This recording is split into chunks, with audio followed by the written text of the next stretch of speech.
आज power green tea youth Anoop Gupta sir में आके मैं अपने आप को बहुत भाग्यशाली समझता हूँ कि इस तरह के मंच पे हमको मौका मिला अपनी स्टोरी के कुछ बताने के लिए।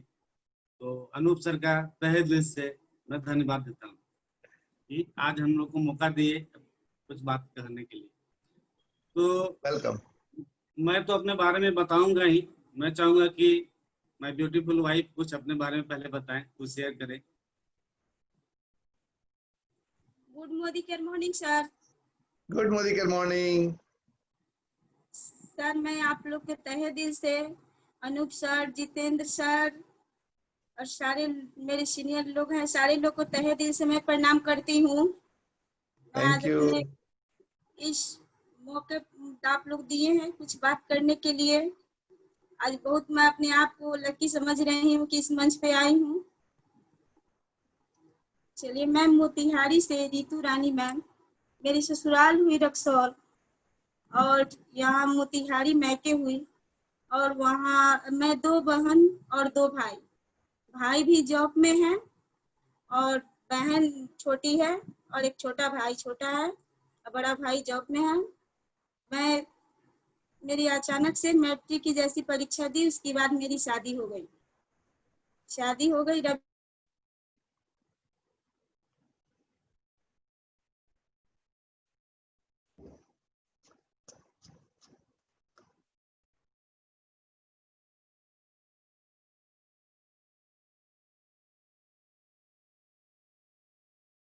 पूरी जाकर कि इन्होंने अभी तो कुछ ऐसे ही इधर उधर के काम करते थे, उससे कोई समस्या का कोई हल नहीं होता था।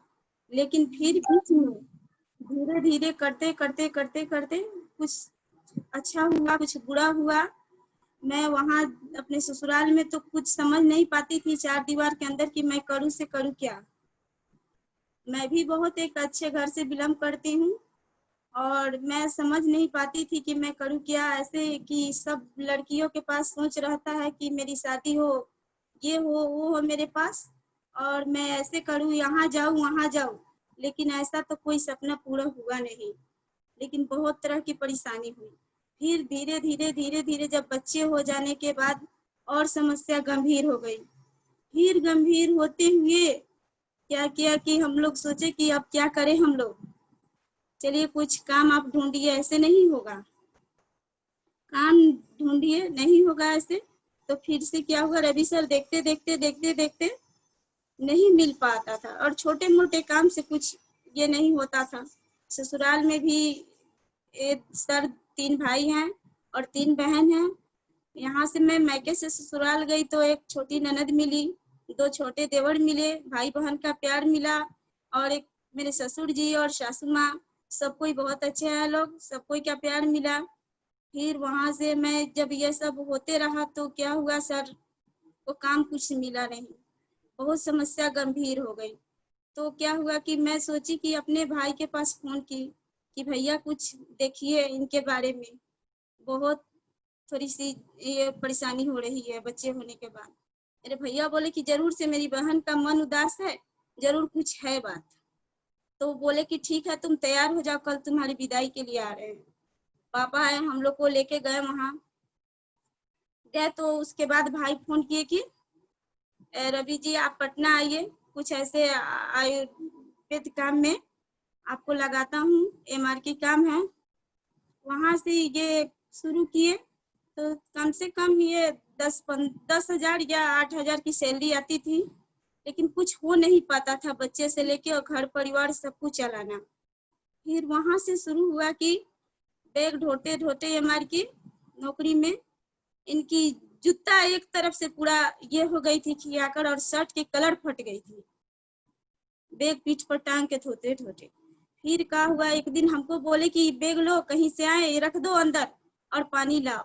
मैं बोली बाप रे, बैग तो मेरे से उठ नहीं रहा है, बैग दिन भर पीठ पे लेके घूमते हैं आप क्यों नहीं ऑटो कर लेते हैं? तो ऑटो करेंगे, दिन भर यहाँ डॉक्टर के पास वहां जाना रहता है, 100 या 150 200 रुपया लग जाएंगे। वो 100 रुपया बचेंगे तो बच्चे की बिस्कुट खरीदाएगी। तो बोले ठीक है। बस उस दिन से मैं सोची कि मेरे को भी कुछ करना चाहिए इस जिंदगी में, तब तो खुशी मिलेगी। ऐसे नहीं हो पाएगी। फिर वहां से मैं रह गई, अपने मायके बच्चे को लेके पालने पोसने लगी और सर को यहीं पे भी रख ली और घर जाते थे। हर एक सप्ताह में आते थे, अपने मम्मी पापा से मिलकर, सबसे मिलकर आते थे और अपना काम करते थे रेगुलर। काम करते करते करते करते एक दिन, 2 साल या 3 साल बाद एक और छोटी बेटी हो गई। अब और टेंशन में पड़ गए लोग कि अब कैसे होगी, और दिन पर दिन ही खर्चा बढ़ते जा रही है। तो अब क्या हुआ कि धीरे धीरे धीरे धीरे करके अब मेरी ऑपरेशन हुई तो मैं हॉस्पिटल में ही थी। 9 दिन बाद आना था मेरे को, तो अचानक से इन बेटी के जब छुड़ाने के लिए डॉक्टर बोला कि आइए बिल करना है, तो बोले कि पैसा का तो बहुत ये हो गया, 40,000 का बिल है, कैसे होगा। बोले कि कुछ दोस्त के लोग के पास फोन किए कि मैं फोन कर रहा हूँ, पैसा का व्यवस्था हो जाएगा। लेकिन बोले शाम हो गया है, डॉक्टर बोला है आज ही जाना है। तो हम बोले कि नहीं यार, अभी शाम हो गया, पैसा का तो व्यवस्था हुआ नहीं, हम लोग जाएंगे कैसे घर। तो बोले कि हो जाएगा। हम बोले तो थोड़ा सा हम ये कर लिए कि नहीं, मेरे को चक्कर आ रही है, प्रॉब्लम हो रही है, आज हम रुक जाते हैं। हम झूठ बोले इनसे कि नहीं आज रुक जाते हैं। तो बोले नहीं हो गया है व्यवस्था, तुम चलो। हम बोले शाम हो गया, पैसा तो हुआ नहीं। तो फिर धीरे धीरे करके इनके दोस्त लोग और सारे लोग, मेरे घर के लोग मैनेज किए, पैसा कुछ हुआ और हम लोग घर पे आए। उसी दौरान मेरी वहाँ SBI जॉब से जो इनके दोस्त लगाए थे जॉब, फोन कर दिए कि रवि जी आपकी ये सारे तैयारी हो गई है, आपकी पटना जाना है आपको ट्रेनिंग में। तो क्या हुआ कि बड़ी खुशी हुई कि बेटी हुई तो हुई, साथ में लक्ष्मी भी आई। तो 15 दिन के लिए चल गए ट्रेनिंग में पटना। वहां से आए, अपना ड्यूटी शुरू कर दिए, करने लगे। फिर करते करते लेकिन सब कुछ तो हो जाती थी खर्च, लेकिन अपना सपना पूरा नहीं हो पाता था उन पैसों से। बस सोचते थे इस महीने बचाएंगे तो अगले महीने खर्चा हो, अगले महीने कुछ कर लेंगे हम लोग। नहीं बच पाती थी। करते करते धीरे धीरे मैके में ही रहे। बोले नहीं, मेरे को अच्छा नहीं लगता है ससुराल रहना, मेरे को एक अपना किसी तरह छोटा हो या बड़ा एक रेंट लेना है और वहीं पर रहना है, अपना काम करना है। तो मैं 4 साल रही किसी तरह। वहां रहने के बाद क्या हुआ कि एक दिन अचानक से ये जो मोदी केयर में ID लगा लिए और अपना सारे के काम कंप्लीट करके हमको कुछ नहीं बताया कि हम क्या कर रहे हैं नहीं कर रहे हैं। तो फिर से क्या हुआ, जितेंद्र सर से बात इनकी हुई और बात होके सारा ये अपना काम कर लिया और बोले कि चलो एक घर देख के आए हैं, वहां हम लोग को 25 तारीख को फिक्स हो जाना है। बोले इतना अचानक से कहाँ से आएगा हम लोग के पास सारी चीज, अचानक से जाके रहना और 2 बच्चे को लेके। बोले सब कुछ हो जाएगा, चलो तुम यहाँ से। बस ये लेके आए कि अब हमारी मंजिल मिल गई है। इस नए वाले घर में हम लोग सेट हो गए। आए वहां से कुछ घर से सामान मैके से लेकर आए और कुछ अपने पैसे को बचत कर कर कर खरीदे, सामान खरीद कर रख कर धीरे धीरे मैं सेट हो गई यहाँ पे। उसके बाद ये कार्टून, ये मोदी केयर का सामान लेकर आए। बोले कि ये आज से तुमको यही यूज करना है। मेरे को समझ में नहीं आ रहा था जब मैं उसका प्राइस देख रही थी, इतना महंगा सामान मैं कैसे यूज करूं, इतना से मेरे इतना कम पैसे में सब चीज करना है, फिर मैं कहाँ से करूंगी, कहाँ से ये सब होगा। बोले कि लाना हमको है, तुमको यूज करना है। बोले नहीं, आप जहाँ से लाए हैं वहीं जाके वापस कर दीजिए, नहीं हम कर पाएंगे, इतना से कुछ नहीं, कहाँ से पैसा आएंगे कि बच्चे को फीस भरना है, ये करना है, वो करना है। बोले कि नहीं, तुमको करना है तो करना है, नहीं तो तुम जाओ, जो करना है वही करो। फिर मैं गुस्सा हो के सामान को यूज करने लगी। बहुत अच्छा लगा हमको। बोले कि नहीं, अगला महीना जब खत्म, महीना से कमी में खत्म हो गई, बोले कि जाइए ना उसमें से लेकर आइए ना। तो हंसने लगे, वो हो अब समझ में आ रही है धीरे धीरे। तो उसके बाद क्या हुआ कि धीरे धीरे करके इस बिजनेस में ये लग गए पूरा तरीका से। रात दिन जितेंद्र सर की फोन आती थी, मैं बोलती थी कि क्या हो गया आपको जितेंद्र सर से, सोना हराम कर दिए हैं, 1-1 घंटा रात में 2-2 घंटा 3-3 घंटा बात करते रह जा रहे हैं। तो बोले कि ठीक है, तुम अपना जो काम घर का कर रही हो उस काम को करो, मैं जो काम कर रहा हूँ उस काम को करने दो। तो क्या हुआ कि धीरे धीरे धीरे धीरे ये अपना रात दिन डेमो, मैं परेशान हो गई थी। एक बैग उठाते हैं, सुबह से जाते हैं, शाम को आते हैं, घर की कोई चिंता नहीं रहती थी। बोले कि घर आज से तुमको संभालना है, 2 बच्चे को और सारी चीज तुमको संभालना है, बस मेरे को जो कर रहे हैं वो करने दो। तो दिन भर डेमो करके आते थे, रात में अपना सब लोग से बात करते थे। मैं बोली बहुत परेशान, अंदर से बहुत गुस्सा होती थी, क्या कर रहे हैं कि रात दिन उसी काम में रहते हैं, ना घर का कोई क्या है, घर में क्या नहीं है, इतने लोग आ रहे हैं जा रहे हैं, कुछ समझ में नहीं आ रहा है कि मैं करूँ से क्या करूँ। फिर कहते थे ठीक है लो इतना अपना पैसा, जाओ अपना घर का राशन पानी खरीद लो और बच्चे को देखो बच्चे को क्या है और ट्यूशन फी भर दो। फिर ही अपना डेमो किट लेते थे, निकल जाते थे। मैं परेशान होकर गुस्सा होकर अपने आप में रह जाती थी कि क्या करूँ, अब तो ईमान नहीं रहे हैं। तो करते करते करते करते एक दिन तो क्या होगा, 60 रुपए की चेक आई मोदी केयर से, तो लेकर आए, बताएं कि कहाँ गई, आओ देखो इस डेमो का 60 रुपया का चेक मोदी केयर से आई। हाँ, हम बोले कि हाँ बहुत अच्छा काम किए, जाइए जहाँ से आए हैं इस चेक को वहीं रख के आइए, इससे कुछ नहीं हो पाएगी, मेरे 2 बच्चे को और मेरे को नहीं हो पाएगी, 2 बेटी के लिए। ये तो बोले ये 60 रुपया 60,000 में एक दिन बदल जाएगी और 60 लाख में भी बदल सकती है, तुम इस बात को सोचो। यही सब चीज है हमारे लिए। तो आराम से मैं छोड़ दी। ये बहुत खुश थे, चाय बना के देकर और गुस्सा होकर मैं रूम में आके बैठ गए। रात दिन मेहनत करते करते ही 60 रुपया के चेक के लिए इतने खुशी होके आए हैं। तो बोले हाँ ठीक है, फिर भी कुछ नहीं बोले, फिर ही अपने काम में चले गए। और जैसे जैसे था मैं बनाती खाती और रहती थी और बहुत गुस्सा होती थी। लेकिन एक मेरे छोटे देवर जी हैं, वो बोलते थे कि भाभी भैया कुछ भले के लिए ही जा रहे हैं, आ रहे हैं, कर रहे हैं, आप हमेशा गुस्सा में मत रहिए। बोले कि नहीं नहीं हम नहीं, अब फिर से हम डेरा छोड़ के जा रहे हैं अपने मायके, ये परेशान कर दिए हैं पूरा जिंदगी मेरा जीना जब से शादी हुआ तब से। तो बोले कि वो समझाते थे मेरे देवर जी की भाभी आप समझ जाइए, भैया कुछ भले के लिए ही कर रहे हैं, आप इस बात को सोचिए। लेकिन फिर उसके बाद से मैं इस बिजनेस को थोड़ा भी नहीं समझती थी, ना इसमें बोलती थी ना कुछ। ये आते थे अपना काम करते थे चले जाते थे। हमेशा पटना मीटिंग हर 2 या 3 को होती थी, तो बोलते थे कि जा रहे हैं हम। बोले कि 2 या 3 को मेरे बेटी के स्कूल में पेरेंट्स मीटिंग है, उसमें मम्मी पापा का बुलाहट है, आपको चलना होगा। ठीक है तुम जाके कर लेना, मेरे को टाइम नहीं है। तो बोले कि बहुत, और मैं गुस्सा हो जाती थी कि बेटी के लिए टाइम नहीं है और मीटिंग के लिए टाइम है, भागे चले जाते हैं पटना भोर में जल्दी जल्दी अपना तैयार होके। फिर मैं जाती थी गुस्सा होके, पूछते थे लोग स्कूल में अनन्या के पापा नहीं आए। मैं बोलती थी उनके पापा काम में थोड़ा ज्यादा व्यस्त है इसीलिए नहीं आ पाए हैं। तो जब मैं जाती थी स्कूल में यही बात होती थी कि हमेशा इसकी मम्मी ही आती है, पापा नहीं आते हैं। तो बेटी मेरी एक दिन नाराज हो गई कि पापा आप नहीं जाते, हमेशा मम्मी ही आती है।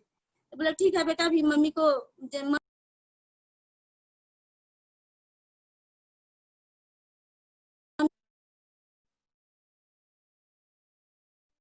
कि घर में कुछ है नहीं और भागे चले जाते हैं और मैं कैसे अकेले क्या करूं समझ में नहीं आता है। जब फिर पटना जाते थे तो मेरे को 200 रुपया दे देते थे या 100 रुपया जितना रहता था उसी में बचा के कि सुनो इसको लो और इसी में खर्च चलाना अपना, अब फिर आएंगे तो उसका हिसाब दो। इनके माइंड में यही शुरू से रहता है कि हिसाब दो मेरे को। 100 रुपया दिए, 50 रुपया क्या की है क्या नहीं की है। बोले 100 रुपया दे के गए हैं, सब्जी लेना है, सब कुछ करना है, 2 बच्चे हैं और घर में मैं अकेले क्या करूं, हिसाब देना है। फिर भी एक बगल में मेरी एक आंटी ही लगेंगी, सिलाई करती है। मैं बोली कि आंटी गई कुछ सिलवाने कि अगर थोड़ा आपका काम होगा फॉल्स वगैरह लगा के, घर में मैं बेगारा बैठी ही रहती हूँ, बच्चे सभी स्कूल चले जाते हैं तो फॉल्स लगा दूंगी। बोले कि नहीं है घर पे, तब तक धीरे धीरे कर दूंगी तो कुछ और एक्स्ट्रा आ जाएंगे बच्चे सबके। तब क्या हुआ कि वो बोली कि ठीक है जिस दिन लगन वगैरह के दिन में और तीज के समय में थोड़ा ज्यादा साड़ी आ जाती है फॉल्स लगा देना। बस ये चले जाते थे मीटिंग में पटना, मैं लेके दिन भर बैठ के उसी में उठ के अपने बच्चे को नाश्ता खाना चाय सब दे देती थी। उसके बाद क्या करती थी अपना बैठ के लगाकर कि कुछ 30 रुपया 40 रुपया 100 रुपया एक्स्ट्रा आ जाए कि मैं बच्चे को भी पूरा कर दूं, कुछ खाना है उसको शौक है तो, और अपना भी कुछ हो जाए। फिर इनको हिसाब ही देना रहता था 100 रुपया का। तो ये पटना से पूछते थे सब चीज है, मैं कल आ जाऊंगा। हाँ हाँ आप काम कीजिए सब कुछ है। मैं गुस्सा में ही बोलती थी कि सब चीज है हाँ ठीक है आइए आप। फिर से क्या हुआ कि धीरे धीरे धीरे धीरे धीरे धीरे करते करते मैं इस बिजनेस को थोड़ा भी ये फ्लो नहीं करती थी कि क्या कर रहे हैं नहीं कर रहे हैं। एक दिन अचानक से क्या हुआ कि बोलते थे हमेशा अनूप सर आते हैं, अनूप सर बहुत बड़े आदमी है, फिर भी उनको लगता नहीं है हम लोग के साथ इतना अच्छे से व्यवहार, बैठ के बात करते हैं, हम लोग के साथ खाते हैं, बहुत अच्छा से बहुत मेरा हेल्प करते हैं। तो बोले कि अनूप सर कौन है जरा मैं देखूं। तो राजेश्वरी पैलेस होटल में अनूप सर ठहरे थे और रवि सर गए मिलने, और मैं कुछ राशन लेने की बहाने से गई बाजार और क्या की वहाँ सर को कि देखना था, सर निकलेंगे तो मैं देखूंगी, तो ले नहीं गए। तो क्या हुआ बार बार इनके पास फोन कर रही थी कि कहाँ होगी आपकी मीटिंग, आइए घर। तो बोले कि ठीक है तुमको बोल रहे हैं बार बार फोन मत करो, हम सर के साथ है। बोले ठीक है कितने देर में सर जाएंगे। मैं तो अपने वहाँ मोड़ पे खड़ी थी कि सर निकलेंगे तो मैं देखूंगी। तो बोले कि ठीक है आप सर निकलने वाले हैं, तुम आराम से अपना काम करो। फोन इतना बोल के फोन काट देते थे। तो बोले कि सर कब निकलेंगे। मैं आराम से खड़ी थी, अपना मुंह बांध के खड़ी थी कि नहीं देखेंगे तो डांटेंगे। तो सर जैसे अपने गाड़ी में बैठने के लिए होटल से निकले तो फिर फोन की मैं कि सर आप निकल गए हैं, आपके सर निकल गए, आप फ्री हो गए। बोले नहीं अभी सर गेट पे निकले हैं, आप अपना गाड़ी में बैठेंगे। तो सर नेवी ब्लू कोट पहने थे, तो हमको लगा वो अनूप सर वही है। तो हम बोले कि अरे इतना आप कहते थे कि सर से, अब सर से मैं भी बात कर सकती हूँ, क्यों नहीं बात करूंगी। तो यही अनूप सर है। फिर ये अनूप सर के साथ बात उत करके कहीं ये लोग चले गए, मैं अपने मायके चली गई। तब हम तो देख लिए थे, फिर इनको फोन किए शाम को कि आइए मेरे को ले चलिए यहाँ से, मैं यहाँ अपने मायके में हूँ। और तब जाकर अनूप सर को देख लिए। उसके बाद क्या हुआ धीरे धीरे करके बड़ी परेशानी बढ़ गई घर में, बहुत तरह तरह की परेशानी होती थी। इस ना मोबाइल था मेरे पास कि कुछ देखूं मीटिंग वगैरह की समझ में आए, मेरे को कुछ नहीं देख पाती थी। ये तो बार बार रहते थे अपना काम में, तो आते थे और सो जाते थे, रात में बात ही करते थे सब लोग से। तो मैं बोलती थी जब पटना जाना है तो मीटिंग को रिकॉर्ड करके लाइए सुनेंगे। और मेरे पास तो क्या हुआ कि धीरे धीरे धीरे धीरे करके इस 9 फरवरी को कुछ समस्या दूर हुई। उस दिन मेरी शादी की सालगिरह थी। तो बोले कि ये चुप से गया। उसी दिन मोदी केयर से मेरी 9 तारीख मेरे लिए बहुत लकी है, मोदी केयर से चेक भी आती है। उस दिन मेरी शादी की सालगिरह भी है। गए रवि सर मेरे लिए एक मोबाइल लेके आए, गिफ्ट किए, बहुत खुशी हुई और हम लोग मैरिज एनिवर्सरी मनाए। फिर बोले अगले 9 फरवरी तक तुम्हारे लिए एक नए चमचमाते कार लेके आऊं, तुम्हारे सामने रहेगा। बोले वाह। अब तो धीरे धीरे जैसे चेक आते गया मैं बहुत खुश हुई। जब इस लॉकडाउन में जूम मीटिंग हुआ है तब मेरे को समझ में आया है कि क्या क्यों ये इतना मरते थे, क्यों करते थे। अब मैं भी शांत नहीं बैठने वाली हूँ, मैं भी करूंगी तो करूंगी कि और मेरे 2 बच्चे के लिए और बहुत सारा ये हो जाए।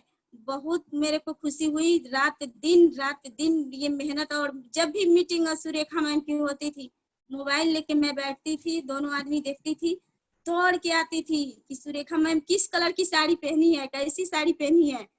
बोले कि उसके लिए तुमको कुछ करना पड़ेगा। बोले मैं करूंगी, अब तो मैं बैठूंगी नहीं, अब तो मेरे को पूरा मोदी केयर सवार ही हो गई है, मैं बैठने वाली हूँ नहीं, मैं करूंगी तो करूंगी। रात दिन मीटिंग देखते हैं, इसी में फिर बच्चे को टाइम निकाल के 2 बेटी को अपना सब कुछ कराती हूँ, पढ़ाती भी हूँ और दोनों आदमी मिलके धीरे धीरे करके इस लॉकडाउन में एक टीवी ले ली मैं कि मीटिंग देखने में बड़ी परेशानी होती है, किसी की कॉल आ जाती है मोबाइल पे फिर डिस्टर्ब हो जाता है, तो टीवी ले ली।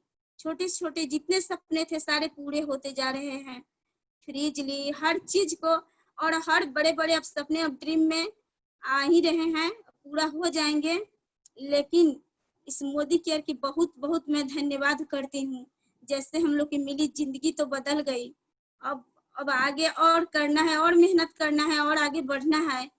आज मैं इतना ही कहूंगी। रवि सर आप कुछ रन करें। Thank you sir.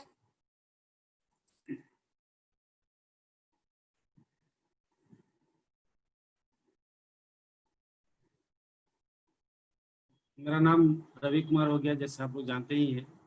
और मैं रहने वाला हो गया रक्सौल के बगल में एक गांव है नकरदई, एक छोटा सा गांव है नकरदई, वही मेरा जन्मधरती है, मेरा जन्म वहीं पे हुआ है। थोड़ा लाउड बोलिए रवि सर, जी सर। थोड़ा और तेज बोलिए, आवाज धीमी आ रही है। हाँ आगे हो जाइए थोड़ा। हाँ यस। तो रक्सौल के बगल में, रक्सौल एक इंडो नेपाल बॉर्डर पे है, उसी के बगल में एक छोटा सा गांव है नकरदेही, वहीं मेरा जन्म स्थान है, मेरा जन्म क्रम सब वहीं पे हुआ है। जब मैं एक छोटा था, 6 साल का था, तभी मेरी मम्मी का एक्सपायर हो गई थी। उनको एक बड़ी बीमारी थी, उसके कारण उनकी डेथ हो गई थी। उस समय हम उतना ज्ञान भी नहीं था कि कैसे उनका डेथ हुआ, क्या था, वो आज तक हमको याद भी नहीं है। थोड़ा थोड़ा कभी कभी दिखाई देता है, मगर चेहरा भी याद नहीं रहता कि कैसी है मम्मी का चेहरा, कैसा था हमको याद। छोटे थे हम लोग, हम 3 बहन हैं, 3 भाई हैं। भाई में हम सबसे बड़े हैं, हमसे 2 बड़ी बहन है, जो उस समय हम लोग का मैरिज हो चुका था। उस समय भाई भी छोटा था, हम लोग छोटे थे। पापा, खाना बनाने वाला कोई नहीं था, तो पापा खाना बनाते थे, उसमें हम लोग सहयोग करते थे। बर्तन वगैरह जो मजना होता था वो सब हम लोग करते थे, और पापा खाना बनाते थे। जिस मकान में हम रहते थे वह फूस का था, उस पे जो छज्जा था वो पुआल वगैरह का जो छज्जा होता है उससे था।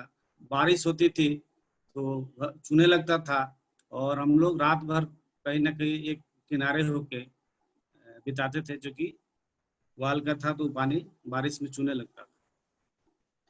और पापा का कोई इनकम नहीं था, वह एकदम खेती बाड़ी पे ही डिपेंडेंट थे, कोई दूसरा कोई काम वो नहीं करते थे। इसलिए पैसे की जो क्राइसिस थी, क्योंकि इनकम कोई सोर्सेस अलग से नहीं था, एग्रीकल्चर से था, इसलिए पैसे की क्राइसिस रहती थी। इसलिए जो मेरा पढ़ाई लिखाई भी हुआ तो गांव के सरकारी स्कूल में ही हुआ। मैं गांव के सरकारी स्कूल से मिडिल क्लास पास किया, और पास करने के बाद रक्सौल में एक हाई स्कूल है, मैंने वहाँ पे अपना एडमिशन लिया। इन इन मैट्रिक मैंने हाई स्कूल से पास किया। उसके बाद रक्सौल में कॉलेज है, वहाँ मैंने एडमिशन कराया इंटर में, इंटर वहीं से किया। इसी तरह ग्रेजुएशन भी पास किया। यानी कि पढ़ने की इच्छा थी, मगर कोई सपोर्ट नहीं था कि हम, कोई पैसा का जरिया नहीं था कि हम कहीं जाके बाहर पढ़े। इसलिए हमारी पढ़ाई लिखाई वहीं पे हुई। पढ़ाई लिखाई होने के बाद पैसे की आमदनी नहीं थी घर में, तो बहुत सारी प्रॉब्लम क्राइसिस चल रही थी। तो पापा बोलते थे कि देखो कोई काम ढूंढो, कोई काम करो। और रक्सौल एक ऐसा जगह है कि वहाँ काम करना बहुत मुश्किल था, कोई काम नहीं मिल रहा था। इसलिए पापा हमेशा नाराज वो और बोलते थे कि ये नकम्मा है, निकम्मा है, मनहूस है, ये कुछ नहीं करेगा। क्योंकि दिन भर मैं खाता था और घर में सोता था, कोई काम मिलता नहीं था। तो पापा नाराज होकर ये सारी चीजें हमको डांटते थे, बोलते रहते थे। उसी समय एक दोस्त के माध्यम से हमको एक जॉब मिल गई रक्सौल में ही, एक एयरटेल पीसीओ डिवीजन में। उस समय पीसीओ लॉन्च हुआ था एयरटेल का, वहां पे मेरी जॉब लग गई। सुबह 9 बजे जाते थे और रात को 9 बजे वहां से छूटते थे, तब घर आते थे। और 1500 रुपया हमको मिलता था महीने का सैलरी। इसी तरह 2 से 4 साल हमने वहां काम किया।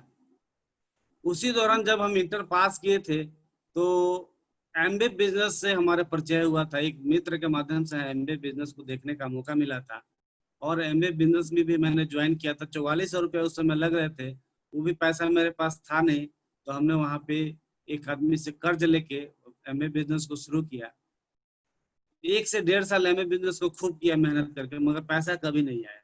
200-300 रुपया बनता था, मगर एक्साइटमेंट बहुत था, क्योंकि प्लान जो था, बिजनेस था, वहाँ सपना इतना ना बड़ा दिखाया गया था, लग रहा था कि ये सपना सपना क्या होता है। आज वहीं से हमने देखा था कि सपना कैसे पूरा किया जाता है और सपना कैसे देखा जाता है।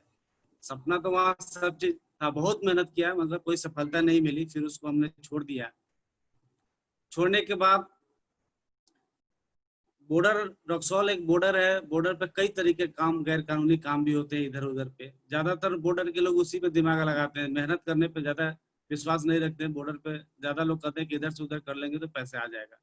उसी तरह एक सर्किल में हमारे कुछ फ्रेंड के माध्यम से हम भी कुछ वैसा ही काम में पड़ गए, बॉर्डर पे कुछ काम इधर उधर का करने में। और काम तो शुरू हुआ, पैसा भी खूब आ रहा था, मगर जिस तरह से पैसा आ रहा था उस तरह से पैसा खर्च भी हो रहा था। क्योंकि हमने उस काम से लमसम 25 से 30 लाख रुपया कमाया, और 25 से 30 लाख रुपया गमाया भी, खत्म भी कर दिया। तो काम जैसे आया पैसा, कहा गया था नहीं, गलत काम का पैसा गलत तरीके में ही चला जाता है। तो पैसा खूब आया, वो पैसा खत्म भी हो गया। उसी दौरान एक रेलवे के एक दलाल के चक्कर में भी हम पड़ गए। 5 लाख रुपया वहां भी मेरा लॉस हुआ नौकरी के चक्कर में, कि रेलवे में नौकरी लग जाएगी। नौकरी वगैरह कुछ नहीं लगा, जहाँ तक 5 लाख रुपए मेरा वहाँ पे डूब गया।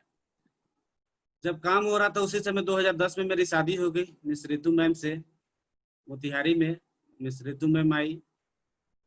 1 साल बाद एक बच्ची हुई, बड़ी लड़की हुई मेरी। उस समय काम जो भी था मेरा एकदम सारा चीज बंद पड़ा था, बंद हो गया था, 1 रुपये का आमदनी नहीं थी। ऐसा दिन भी था कि बच्चा रो रहा था मगर बच्चे को बिस्कुट खिलाने के लिए भी पैसा नहीं था। इतना बुरा कंडीशन मेरा हो गया। उसी दौरान मेरे साले जो है पटना में जॉब करते हैं, वहाँ उन्होंने फोन किया कि रवि जी ऐसा है कि आप एक काम है, काम कीजिए, काम करिए। हाँ भैया काम कर लेंगे, कोई दिक्कत नहीं है, काम करना तो जरूरी है, अभी क्योंकि दिक्कत चल रहा है। तो उन्होंने एक फार्मास्यूटिकल्स कंपनी के लिए बात किया था, तो हम जाके वहाँ पे इंटरव्यू दिए। तो हम वहाँ पे, मेरी जॉब लग गई, 7,000 रुपये सैलरी फिक्स हो गई। और सैलरी फिक्स हो गई तो मेरा हेडक्वार्टर जो था वो मोतिहारी ही हमको मिल गया, इसलिए हमको मोतिहारी ससुराल में आकर रहना पड़ा। तो ससुराल में ही रहते थे और वहीं से फार्मास्यूटिकल वाला काम करते थे। पर चूंकि फार्मास्यूटिकल में एमआर में क्या होता है कि डॉक्टर को विजिट किया जाता है, तो डॉक्टर को विजिट करते हैं तो वहाँ पे सैंपलिंग होता है। तो सैंपलिंग क्या होता था, 10 किलो 15 किलो का वजन हम बैग में लाद के और तब जाया करते। तो हमारे पास बाइक वगैरह भी नहीं था और उतना पैसा भी नहीं था, अगर स्टेशन वगैरह जाना होता तो पैदल ही चले जाते थे। तो इसी तरह चलता रहा। 2 से 4 साल हमने उस फार्मास्यूटिकल्स कंपनी में काम किया। उसी दौरान ससुराल में रहते थे। ससुराल में रहने पे जानते ही है कि ताना बाना भी बहुत सारा सुनने को मिलता है, मगर मिलता था, मगर पैसा नहीं था कि हम कहीं एक किराए का मकान ले और उस अपने जाके परिवार को वहां पर रखे, क्योंकि उतनी पैसा नहीं था। चूंकि 7 से 8 हजार रुपया था, वो बच्चे के ट्यूशन फी, दूध और ये सब में सारा चीज वो खत्म हो जाता। उसी दौरान एक मेरे मित्र मेरे ही साथ जो पढ़ाई लिखाई किए थे, उन्होंने एसबीआई लाइफ में, वो ब्रांच मैनेजर थे, उन्होंने एक दिन फोन किया कि रवि जी एसबीआई लाइफ में काम करना है, कीजिए काम करने की, पैसा अगर ठीक ठाक होगा तो करेंगे। तो हम बोले कि कितना पैसा मिलेगा, तो उन्होंने बोला कि 15-16 हजार से स्टार्टिंग हो जाएगी। हम बोले ठीक है, बात कीजिए, मैं बात करूंगा। तो उन्होंने लाइफ इंश्योरेंस कंपनी में मेरा डॉक्यूमेंट मंगाया, रिज्यूम वगैरह लिया, उन्होंने पेपर पटना में सेंड किया और वहां से एक मेल आया कि आपका इस दिन इंटरव्यू है। तो मैंने जाके पटना इंटरव्यू दिया और इंटरव्यू में मेरा सिलेक्शन हो गया एसबीआई लाइफ के लिए और मोतिहारी ब्रांच के लिए। मैं वहां से आया, एसबीआई लाइफ में काम करना शुरू कर दिया। एसबीआई लाइफ में काम शुरू किया, चूंकि फाइनेंशियल सेक्टर होता है, फाइनेंशियल सेक्टर में क्या होता है, टारगेट बेसिस जॉब है, टारगेट अचीव करना होता है। कोई किसी महीना टारगेट अचीव नहीं होता तो बहुत इतना ना बोलता था, जो मेरे रिपोर्टिंग मैनेजर थे इतना ना बोलते थे कि लगता था कि नौकरी अगले दिन चली जाएगी। हमेशा ये रहता था कि नौकरी कब खत्म हो जाएगी, कोई ये नहीं था, इतना ना प्रेशर वाला जॉब था। और उस जॉब को मैं अभी भी कंटिन्यू ही कर रहा हूँ। उस जॉब को करते करते 2-3 साल बीत गए हमको एसबीआई लाइफ में करते हुए। तो एक दिन जितेंद्र सर, चूंकि मेरे पहले से जान पहचान था जितेंद्र सर से, जो ब्रिगेज में रहते थे, तो हमारी 1-2 बार उनसे मुलाकात हुई थी। तो उस समय जितेंद्र सर से उसी समय हमारी परिचय हुई थी। तो एक दिन जितेंद्र सर का फोन आया मेरे पास कि रवि जी क्या कर रहे हैं। तो मैं बोला कि सर मैं तो जॉब कर रहा हूँ। तो हम मोदी केयर बिजनेस शुरू किए हैं, हम चाहते हैं कि आप भी मोदी केयर कीजिए। क्योंकि हम उस समय मोदी केयर का नाम सिर्फ सुने थे कि मोदी केयर कोई डायरेक्ट सेलिंग कंपनी है, मगर मोदी केयर के बारे में डिटेल मुझे कोई जानकारी नहीं थी। हम बोले कि क्योंकि जितेंद्र सर एक ऐसे, मैं धन्यवाद करता हूँ जितेंद्र सर का, जिनके माध्यम से मोदी केयर मेरे लाइफ में आया। अगर वो उस दिन वो नहीं फोन करते और या मैं उनके फोन को इग्नोर करता तो शायद मोदी केयर हमको नहीं मिल पाता। जितेंद्र सर बोले कि शुरू किए हैं सर, आप भी शुरू किए। हम बोले कि ठीक है सर, क्या करना है, तो आप ऐसा कीजिए, डॉक्यूमेंट भेज दीजिए रवि जी, आपकी आईडी लगा देते हैं। तो डॉक्यूमेंट मैंने भेज दिया जितेंद्र सर को और जितेंद्र सर ने मेरी आईडी लगाई, एमसीआई नंबर हमारे मोबाइल पे आ गया। उसके बाद जितेंद्र सर बोले कि रवि जी एक बार सामान मोदी करके यूज करके देखिए, सामान बहुत अच्छा है, एक बार यूज कीजिए, फिर हम लोग बात करेंगे आगे। हम बोलते थे कि ठीक है सर खरीद लेंगे, मगर हम खरीदते नहीं। हम इसी तरह जितेंद्र सर को टहला रहे थे, 1 महीना 2 महीना हो गया, हम सामान बोलते थे बार बार कि सामान खरीद लीजिए और सामान नहीं खरीदते थे। सामान नहीं खरीदने के भी पीछे कुछ ना कुछ रीजन था, क्योंकि पैसा नहीं था कि हम सामान खरीदे। तो इसी तरह वो फोन करते थे और हम उनको आगे आगे करके ऐसे टहला रहे थे। तो एक बार जितेंद्र सर फोन किए कि ऐसा है रवि जी की अनूप सर मुजफ्फरपुर आए हैं और सोच रहे हैं कि आपसे मिलने के लिए मोतिहारी में। क्योंकि उस समय तक हम अनूप सर का सिर्फ नाम जानते थे, अभी तक एक बार भी मुलाकात नहीं हुई थी। तो हम बोले कि ठीक है, अगर आए हैं तो सब ठीक है, भेज दीजिए, मिल लेंगे। मैंने बेमन से ही बोले, क्योंकि मिलना है और क्या करना, मिल लेंगे ऐसे ही। उस समय तक भी कोई ऐसा नहीं था कि हम मोदी केयर में क्या कर पाएंगे क्या नहीं कर पाएंगे, हम बोले ठीक है मिल लेंगे। तो हमने क्या किया, 2-4 दोस्तों को इकट्ठा बात किया कि ऐसा ऐसा है, एक लीडर आ रहे हैं मुजफ्फरपुर से, चलिए होटल में आ रहे हैं, उनसे मिला जाए, देखा जाए कि क्या है। उनको नहीं बताया कि ये मोदी केयर का है चाहे क्या है, इसके लिए मिलना है। उनको ऐसे बोला ठीक है चलिए मिलेंगे। तो अनूप सर मोतिहारी आए, दिव्य राज होटल में ठहरे और बोले कि मैं आ गया हूँ रवि जी आप आइए। मैं जाकर अनूप सर से मिला। अनूप सर ने हमको उस समय 4-5 दोस्त के साथ डेमो किए, प्लान दिखाए। जब डेमो अनूप सर दिखाए तो डेमो देखने के बाद मेरे अंदर ये फीलिंग आने लगा कि अरे ये नीला पानी उजला कैसे हो गया। बहुत ही अच्छा लगा मोदी केयर के प्रोडक्ट का डेमोन्स्ट्रेशन, और प्लान जब दिखाया तो बहुत ही अच्छा लगा प्लान। उस दिन मैं डिसाइड किया कि मैं मोदी केयर आज से करूंगा। और उसी समय कुछ कुछ प्रोडक्ट हम लोग अनूप सर से, मेरे भी फ्रेंड जितने गए थे 200, 300, 400 का प्रोडक्ट अनूप सर से ले लिया। और मैंने भी 2,500 से 3,000 के बीच का प्रोडक्ट अनूप सर से ले लिया। और अनूप सर रात को वापस चले गए और मैं अपने डेरा पे आ गया। और उस दिन अनूप सर को बोला कि सर ये बिजनेस मैं करूंगा, इसके बाद आज से मैं ये बिजनेस को शुरू करूंगा। अनूप सर से बात हुई कि ठीक है रवि जी आप शुरू कीजिए, मैं आपको मदद करूंगा। मैं सामान लेके घर पे आ गया, सामान दिया वाइफ को कि ये सामान है, ये सामान आज से यूज करना है मोदी केयर का। तो ये सारा प्रोडक्ट उठा उठा के एमआरपी देख रही थी, प्राइस देख रही थी और बोल रही थी बाप इतना महंगा सामान यूज होगा, कहाँ से आएगा पैसा की यूज कीजिएगा। हम बोले कि पैसा कहाँ से आएगा, जैसे सामान खरीद गया था वैसे ये भी खरीद गया ना, तो उस सामान सस्ता, ये बहुत महंगा है, इतना सामान नहीं, जैसे लेके आए वैसा ले जाइए, वापस करके आइए, नहीं यूज करना है। बहुत मना नहीं मान रही थी। हम भी बोले कि नहीं, पैसा हम कमाते हैं, जो प्रोडक्ट तुमको देंगे तुमको वही यूज करना है, यूज करो। ये भी गुस्सा में आ गई, ठीक है यूज करते हैं। तो जानबूझ के ज्यादा ज्यादा प्रोडक्ट यूज करने लगी, जल्दी जल्दी, तो जल्दी जल्दी इनको लाना होगा। तो हम बोले ठीक है जितना यूज करना है तुमको यूज करो, कोई दिक्कत नहीं है। यूज की प्रोडक्ट, यूज करने के बाद बोले कि अगले महीने प्रोडक्ट खत्म हो गया, फिर से ला दीजिए ना। हम कहने क्यों, अभी तो तुमको कह रहे थे कि सामान नहीं यूज करेंगे। नहीं सामान तो बहुत अच्छा है। हम कहने सामान अच्छा है ही, इसलिए बोल रहे थे कि तुमको यूज करने के लिए। तो सामान उसके बाद अच्छा लगने लगा वाइफ को, और सामान हम लोग रेगुलर बाल्टी हम करने लगे। और अनूप सर बोले कि महीना में हम 1 से 2 बार आपको समय देंगे, और अनूप सर का शेड्यूल बनने लगा मोतिहारी। उस समय अनूप सर जीबीडी थे जब हम जुड़े थे। मैं देखा कि एक जीबीडी होके और मेरे लिए महीना में 1 से 2 दिन समय निकाल रहे हैं अनूप सर। अनूप सर बोलते थे आप कुछ लोगों को बुलाइए, हम आते हैं, आएंगे और डेमो प्लान करेंगे। अनूप सर आते थे, होटल में बैठते थे, हम बहुत सारे लोगों को बोलते थे, इनवाइट करते थे। और बहुत सारे लोगों को बोलते थे, 10 लोग 12 लोगों को बोलते थे, मगर 2 से 3 लोग ही पहुंच पाते थे होटल में। अंदर से बहुत ये हो रहा था कि बहुत लोगों को बुलाए मगर लोग नहीं आए। और अनूप सर आते थे, डेमो करते थे। और अनूप सर हम बोलते थे कि सर बहुत लोग बोले हैं मगर बहुत नहीं आया लोग। तो बोले कि कोई बात नहीं है रवि जी, आप इनवाइट करते रहिएगा, एक दिन बहुत बड़ा नेटवर्क बनेगा, बहुत लोग आएंगे, आप जो ऐसा ही करते रहिए, कोई दिक्कत नहीं, 2 लोग आए 4 लोग कोई दिक्कत नहीं है। इसी तरह अनूप सर आए। एक बार अनूप सर बैठे थे होटल में, हमारे कुछ 5 से 7 प्रोस्पेक्ट थे, क्योंकि हमको डेमो करने आता नहीं था। और सारे लोग बैठ गए, डेमो जब करने की बात आई तो अनूप सर का कोई फोन आ गया, बोले कि रवि देखिए हम आ रहे हैं, आप डेमो कीजिए। अब हमको अब कुछ समझ नहीं आ रहा था कि हम करें तो क्या करें, हम लग रहा है कि हम फंस गए। अब डेमो करना है, हमको कुछ आता नहीं है। बोले कि अब करिए, हम शुरू कीजिए, हम आ रहे हैं।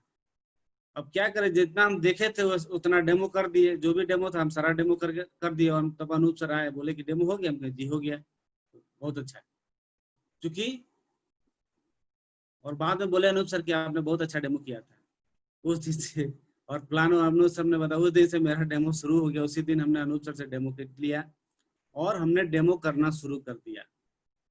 डेमो मेरा एक संकल्प मैंने लिया कि मैं पर डे 2 लोगों को केमिकल से आजादी दिलाऊंगा। ये एक मानसिकता लेके मैंने डेमो करना शुरू किया कि पर डे 2 लोगों को केमिकल से आजादी दिलाऊंगा।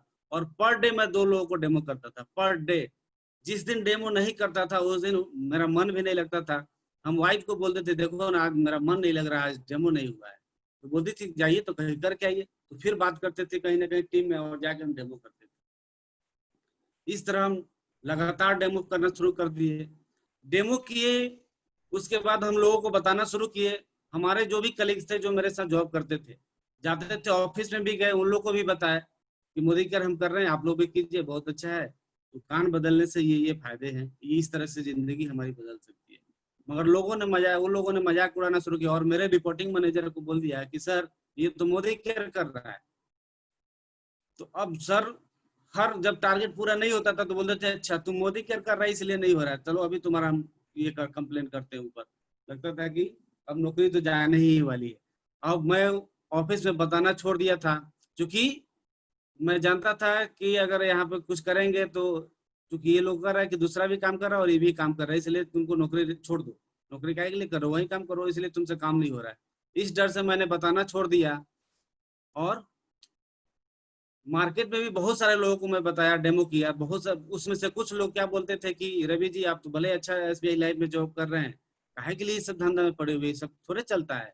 हम बोले कि सर सिर्फ दुकान ही तो बदलनी है, दुकान बदलने से ऑलरेडी हम ग्राहक हैं कहीं ना कहीं, सिर्फ दुकान बदलने से ये सारी चीजें हमारी लाइफ में जिंदगी में आ सकती है, तो बुरा क्या है।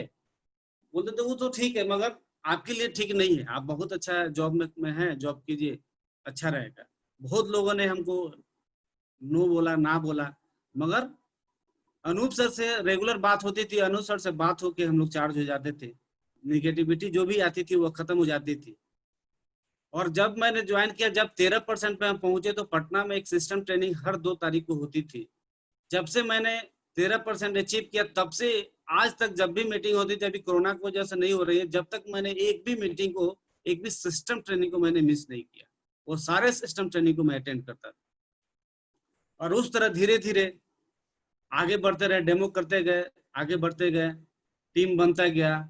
आज हमारे टीम में बहुत अच्छे अच्छे लोग हैं आए मेरे साथ, जैसे मुंबई से अरुण रश्मि प्रसाद है, कांति भाई चौहान है, ग्रीस भाई वाला है, क्रीट भाई है, मुंबई से बहुत अच्छा टीम है, आज बहुत अच्छा लोग कर रहे हैं। उसी तरह रक्सौल से हमारे मनोज जी हैं जो ACD हैं, वो भी बहुत अच्छा कर रहे हैं। मोतिहारी में उमेश चंद्र प्रसाद जी हैं, अरुण जी हैं, इस तरह करके मोतिहारी में भी 4-5 लोग मेरा टीम है। ये सारे लोग बहुत अच्छा कर रहे हैं इस बिजनेस में और सारे लोग आगे बढ़ रहे हैं।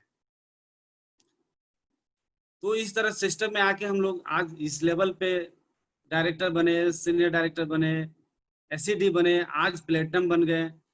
ये सब डेमो करके और सिस्टम ट्रेनिंग, सिस्टम को अटेंड करके, मीटिंग को अटेंड करके, क्योंकि ये बिजनेस में सीखेंगे तभी जाके जीतेंगे, ये फॉर्मूला हम समझ गए थे। और आज भी जूम पे हम लोग सारे लोग सीख रहे हैं और इस बिजनेस को बिल्डअप कर रहे हैं। आगे मेरा ड्रीम है कि इस साल के अंत में मेरा क्राउन जाना है, चूंकि मैं अभी प्लेटिनम हूँ, क्राउन जाना है। और इस साल में मेरी एक 4 व्हीलर कार आने वाली है, क्योंकि उसका भी डेट डिसाइड है, वो आ जाएगी। और 2021 में दिसंबर से पहले मुझे GBD जाना है, क्योंकि सुरेखा मैम का एक ड्रीम है कि 5000 GBD, उसमें मैं भी शामिल रहूंगा और उनका जो भी प्रोग्राम होगा उस प्रोग्राम में मैं भी जाऊंगा। ये मेरा ड्रीम है, उसके पहले मेरा GBD होना ही होना है, एकदम हो जाएगा। 2022 में एक घर का भी प्लानिंग है, घर भी लेना है। और 2021 में मेरे टीम से 25 लोगों को 1 लाख रुपए की इनकम पे ले जाना है और उसमें से 10 लोगों के घर में एक चमचमाती हुई कार लाना है। ये मैंने संकल्प लिया है और अपने टीम को दिला के रहूंगा, ये मेरा ड्रीम है। तो सपने बहुत बड़े हैं और सपने धीरे धीरे पूरे हो रहे हैं, छोटे छोटे सपने हैं, सारे सपने धीरे धीरे से पूरे हो गए। जैसे मैंने मोदी केयर से फ्रिज लिया है, वॉशिंग मशीन लिया है, टीवी लिया है, मोबाइल लिया है। अब उसी तरह धीरे धीरे सपने छोटे छोटे पूरे हो रहे हैं, बड़े सपनों का नंबर आ रहा है, बड़े सपने पूरे हो जाएंगे। वही कहते हैं मोदी केयर में इतना मैं धन्यवाद करना चाहता हूँ समीर मोदी सर को कि ऐसा प्लेटफॉर्म बनाया। एक छोटा सा छोटा, एक गरीब से गरीब आदमी जिसके पास एक बिस्किट खरीदने का पैसा नहीं था, आज 60 से 70 हजार रुपये का इनकम पे पहुंच गया। ये पावर है इस मोदी केयर के सिस्टम का, और ये सोच है एक वैसे विजनरी पर्सन का कि हर घर में आजादी दिलाना चाहते हैं। तो मैं तहे दिल से धन्यवाद देना चाहता हूँ अपने समीर मोदी सर का कि उन्होंने इस तरह का प्लेटफॉर्म दिया। और मैं धन्यवाद देना चाहता हूँ सारे अपने मेंटर का, जितेंद्र सर का, अनीता मैम का, Anoop sir, Amrita ma'am, Ravi sir, Rajesh sir, सबको धन्यवाद देना चाहता हूँ। अगर ये लोग ना होते तो आज मैं मोदी केयर में इस मुकाम पे नहीं होता और ये अपॉर्चुनिटी हमको नहीं मिलती। आज मोदी केयर में आके मेरी लाइफ चेंज हो रही है। ये सब देन अनूप सर का है और जितेंद्र सर का है। तो मैं धन्यवाद देना चाहता हूँ और अपने बातों को अब यहीं पे समाप्त करना चाहता हूँ। Thank you sir. Thank you sir.